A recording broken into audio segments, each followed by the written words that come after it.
Okay, here's a thought for you. What if the perfect society was actually a blueprint for tyranny? That single question is at the heart of a debate that's been raging for nearly 2,500 years. And it's a battle between two absolute giants of philosophy, the ancient master himself, Plato, and his toughest modern critic, Karl Popper. Now, before we dive in, we gotta get a sense of the scale here. I mean, taking on Plato is, well, it's no small thing. The philosopher Alfred North Whitehead once said that all of Western philosophy is really just a series of footnotes to Plato. That's how massive his influence is. He's basically the final boss of philosophy. But what if the political system he designed, the one he laid out in his famous book, The Republic, wasn't a perfect utopia at all? What if it was actually a recipe for total oppression? That's the bombshell claim made by Karl Popper, a 20th century philosopher who had the guts to challenge the master. And look, this wasn't some friendly academic disagreement. Popper's book, The Open Society and Its Enemies, was so cutting that some people have called it an act of intellectual parricide. You know, like a son killing the father of Western thought.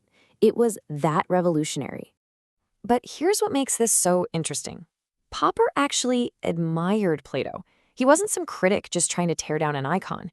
He argued that it was his deep commitment to truth and reason, which ironically are very Platonic ideals, that forced him to expose the dangers he saw hiding in plain sight in Plato's political philosophy. So let's back up. Where did Plato's ideas even come from? Well, you have to remember, he was living in a pretty chaotic time in ancient Athens.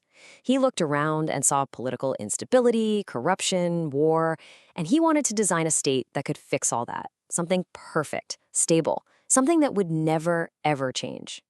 For him, change was the enemy. And his solution was what Popper calls the closed society. The easiest way to think about it is that the state is everything. It's like this giant superorganism. And you, the individual, you're just a single cell in that body. Your only purpose is to serve the whole. And in this society, change isn't progress. No, change is a disease. It's a sign that things are falling apart. So what does it actually look like to live in this republic? Well, for starters, it's run by a tiny elite of super wise philosopher kings. Everyone else is locked into a strict caste system that you're born into. If you're born a worker, you die a worker. End of story. There's zero social mobility. And education?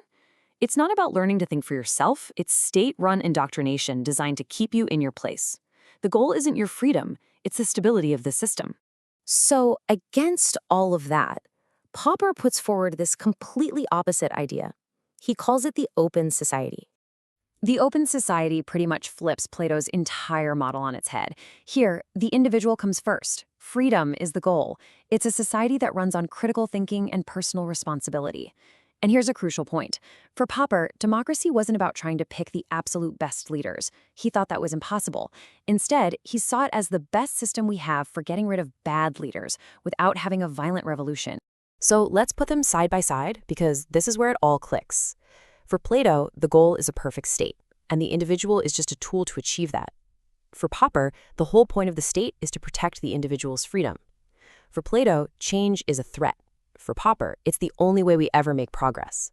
One is all about rule by the best and wisest. The other is about having a way to peacefully fire the worst.